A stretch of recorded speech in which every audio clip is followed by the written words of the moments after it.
Friends, welcome to மல்லி promo. இன்னைக்கு நம்ம மல்லி சீரியல்ல என்ன விறுவிறுப்பான விஷயம் அப்படின்னு பார்த்தீங்கன்னா, அந்த 50 லட்சத்தை திருடுனது சுடர் தான் அப்படின்னு சொல்லிட்டு போலீஸ் கண்டுபிடிக்கிறதுக்கு முன்னாடியே நிஷா கிட்ட வசமா மாட்டிக்கிட்டா இந்த சுடர். இதனாலே நிஷாவுக்கும் கதிரேசனுக்கும் எல்லா உண்மையுமே தெரிய வருது. 50 லட்சத்தை எடுத்தது இந்த சுடர் தான் அப்படின்னு சொல்லிட்டு. இது எப்படி தெரிஞ்சது, தெரிஞ்சதுக்கு அப்புறம் என்ன பண்ண போறாங்க அப்படின்னு சொல்லிட்டு தாங்க இந்த வீடியோல பார்க்க போறோம். சுடருக்கு சுத்தமா தூக்கமே இல்லை. ஏன்னா இப்ப அதுல ஒரு ஆள் மாட்டிக்கிட்டதுனால எங்க தானும் மாட்டிப்போமோ, அவ்வளவுதான், நம்மளோட வாழ்க்கையே முடிய போகுது அப்படின்ற பதற்றத்திலே இருந்துகிட்டே இருக்கா. அப்படி பதற்றத்துக்குள்ளே உட்காந்து நிஷாவும் சுடர் அப்புறம் கதிரேசன் 3 பேர் பேசிட்டு இருக்காங்க. அப்போ இதை பத்தியே பேசிட்டே இருக்காங்க. அதேதான் கதிரேசன் நகைன்னு சொல்லிக்கிட்டே இருக்காரு. அந்த 50 லட்சத்தை யார் எடுத்தாங்கன்னு தெரிஞ்சாங்கன்னா அவ்வளவுதான், உயிரோடு கொண்டு புதைச்சிடுவான், நரகனா என்னன்னு காட்டுவான்னு சொன்னதுமே இவளுக்கு அப்படியே படப்படமா ஆகுறது எல்லாத்தையுமே நிஷா நோட் பண்றா. உடனே நிஷா கிட்ட, அக்கா என்னாச்சுக்கா, அப்பா சொல்ல நீயே ஒரு மாதிரி ஆக அப்படின்ற மாதிரி கேட்க, அதெல்லாம் ஒன்றும் இல்லை நிஷா அப்படின்ற மாதிரி சொல்லி முடிச்சிடுறா.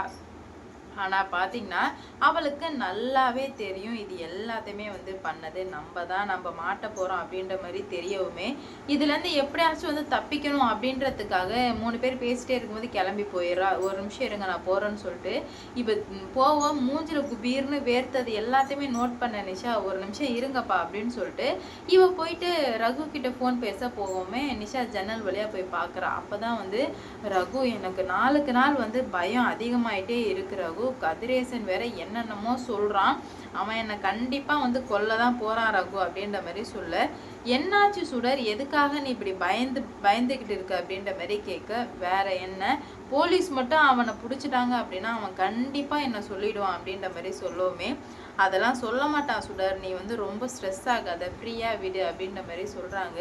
அது எப்படி ரகு ஃப்ரீயா விட முடியும், என்னால விட முடியல, அவன் மட்டும் சொல்லிட்டான், நீ கொஞ்சம் யோசிச்சு பாரு, என்னோட லைஃப்பை யோசிச்சு பாரு, மொத்தமும் முடிஞ்சிடாத அப்படின்ற மாதிரி கேட்க, அதான் நான் இருக்கேன்னு, உனக்கு எந்த ஒரு பிரச்சனையுமே வராது அப்படின்ற மாதிரி இவன் ரொம்பவே நம்பிக்கை கொடுத்துட்டு இருக்கான்.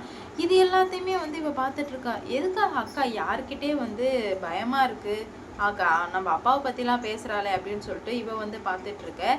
எப்படியாச்சும் கதிரேசனுக்கு நான் தான் அந்த 50 லட்சத்தை எடுத்தேன்னு தெரிய விடாமல் பண்ணுறதுக்கு ஏதாவது ஒன்று பண்ணணும் ரகுன்னு சொன்னதுமே வாயில கை வச்சிட்டா நிஷா. ஏன்னா என்ன பண்ணுறது போகிறதுன்னு சொல்லிட்டு சுத்தமாக நிஷாவுக்கு புரியல. என்னடா இது இப்படி என்ன அக்கா இப்படி பண்ணிட்டு இருக்கா, யாருக்கிட்ட பேசிட்டு இருக்கா, அப்ப அந்த 50 லட்சத்தை எடுத்தது அக்கா தானா அப்படின்னு சொல்லிட்டு ரொம்பவே அதிர்ச்சி ஆயிடுறா. அது மட்டும் இல்லாம இன்னும் பல திடுக்கிடும் விஷயத்த இவ சொல்றா.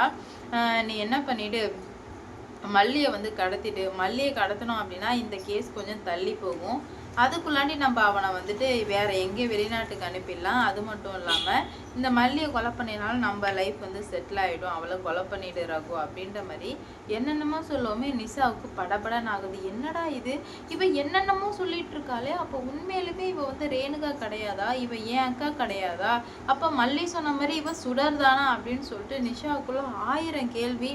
எந்த ஒரு கேள்விக்குமே பதிலே சொல்ல முடியாம நிஷாவும் மனசு போராடிட்டு இருக்கு. அப்பதான் இந்த கதிரேசன் ரொம்பவே ஆர்வமா இருக்கான். யார்தான் வீட்டுக்குள்ள எடுத்தாங்கன்னு சொல்லிட்டு பாக்குறதுல ரொம்ப ஆர்வமா இருக்கான். இவனோட சொத்து எல்லாத்தையும் சுருட்டிட்டு எப்படியாச்சும் ஓடிடணும், ஓடிட்டோம்னா நம்ம பாட்டுக்கு செட்டில் ஆயிடலாம், எந்த ஒரு கவலையுமே நமக்கு கிடையாது அப்படின்ற மாதிரி சொல்லவுமே உடனே ரகு சரி நான் பார்த்துக்கிறேன், நீ எதுவும் கவலைப்படாத அப்படின்ற மாதிரி சொல்லவுமே நிஷாவுக்கு வெள்ளன்னு ஆயிடுது. நிஷா என்ன பண்ணுறது போகிறதுனே தெரியாமல் முழிச்சிட்டு இருக்கா. என்னடா இங்கே நடக்குது அப்படின்னு சொல்லிட்டு நிஷாவுக்கு ஒன்றுமே புரியாமல் நம்ம ஜன்னலில் உட்காந்தவ போயிட்டு ஹாலுக்கு போயிடுறா. போனதுமே கொஞ்ச நேரம் கழிச்சு சுடர் வர்றா. எங்கக்கா போன, என்ன ஆச்சு, ஏன் இவ்வளோ நேரம் அப்படின்ற மாதிரி கேட்க, ஒன்றும் இல்லை நிஷா, சும்மா தண்ணி குடிக்க தான் போனா அப்படின்ற மாதிரி பொய் சொல்லுவோமே. ஐயோ அக்கா எவ்வளோ பொய் சொல்கிறா, சேச்சே இவ்வளோ போய் நம்ம இவ்வளோ நாள் நம்பிட்டு இருந்தோமே, ரொம்ப பெரிய தப்பு பண்ணிட்டோம் அப்படின்ற மாதிரி சொல்லவுமே சுத்தமாக புரியாமல் தவிச்சிட்டு இருக்கா.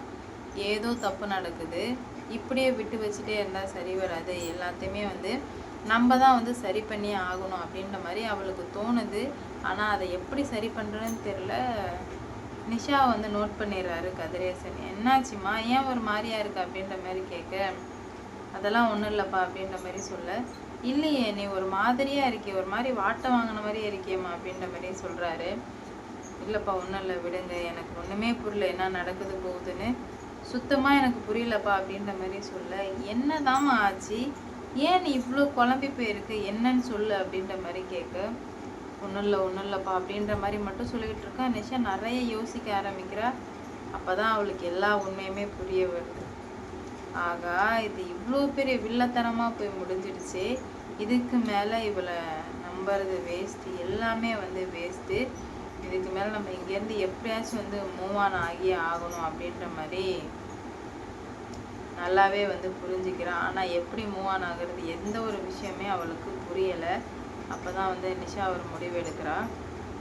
என்ன அப்படின்னு பார்த்தீங்கன்னா, இப்போ யார் எதுக்காக இங்கே வந்திருக்கா எல்லா உண்மையுமே நம்ம தெரிஞ்சே ஆகணும். இப்படியே விட்டு வச்சா சரி வராது, நம்ம கூடிய சீக்கிரம் எல்லாத்தையுமே வந்து தெரிஞ்சுக்கிட்டே ஆகணும் அப்படின்ற மாதிரி முடிவெடுக்கவுமே இவளையே வாட்ச் பண்ண ஆரம்பிக்கிறான். அப்போ தான் நிஷாவுக்கு எல்லா உண்மையுமே தெரிய வருது. இவன் நம்ம அக்கா கிடையாது, மல்லி சொன்னது தான் உண்மை, இவளுக்கும் நமக்கு எந்த ஒரு சம்மந்தமே கிடையாது, இவ்வளோ நாளாக நம்மளை ஏமாத்திட்டு இருந்திருக்கா, நம்மளும் முட்டாள்தனமாக ஏமாந்துட்டு இருக்கோம் அப்படின்ற மாதிரி சொல்லி முடிவுக்கு வர்றாங்க. என்ன பண்ணுறது போதுன்னு சொல்லிட்டு சுத்தமாக புரியல அவங்களுக்கு. இதனால் என்ன நடக்க போகுது ஏது நடக்க போகுது அப்படின்னு சொல்லிட்டு வெயிட் பண்ணி பார்ப்போம். இந்த வீடியோ பிடிச்சிருந்தா லைக் பண்ணுங்கள், ஷேர் பண்ணுங்கள், மறக்காமல் சப்ஸ்கிரைப் பண்ணிக்கோங்க. அப்போ தான் நான் போடுற வீடியோ நோட்டிஃபிகேஷனாக வரும். அடுத்தடுத்து என்ன நடக்க போகுது, எந்த மாதிரிலாம் வந்து கொண்டு போகிறாங்க அப்படின்னு சொல்லிட்டு வெயிட் பண்ணி பொறுமையாக பார்க்கலாம். நிஷாவுக்கு உண்மை தெரிஞ்சது யாருக்கெல்லாம் வந்து ஹாப்பியோ அவங்கெல்லாம் கமெண்டில் சொல்லிட்டு போங்க. ஏன்னா வந்து நிஷாவுக்கு இப்போயாச்சும் உண்மை தெரிஞ்சிச்சு. ரொம்பவே வந்து ஆட்டம் போட்டுட்டு இருந்தா நிஷா, எங்கள் அக்கா தான் எங்கள் அப்படின்ற மாதிரி. ஆனால் இப்போ வந்து இவ்வளோ பெரிய ஆப்பு வைக்கவுமே என்ன பண்ணுறது ஏது பண்ணுறதுன்னு தெரியாமல் முடிச்சிட்ருக்கா நிஷா. என்ன நடக்க போகுது அப்படின்னு சொல்லிட்டு வெயிட் பண்ணி பொறுமையாக பார்க்கலாம். எவ்வளோ பிரச்சனை வந்தாலும் எல்லாத்தையும் கூட இருந்தவானா இப்போ வந்து கூடவே இருக்க முடியாத அளவுக்கு பண்ணதுனால ரொம்ப வந்து மனசுடைஞ்சு போயிட்டுருக்கா நிஷா. என்ன நடக்க போகுது ஏது நடக்க போகுது அப்படின்னு சொல்லிட்டு பார்க்கலாம். லைக் பண்ணுங்க, ஷேர் பண்ணுங்க, மறக்காம சப்ஸ்கிரைப் பண்ணிக்கோங்க.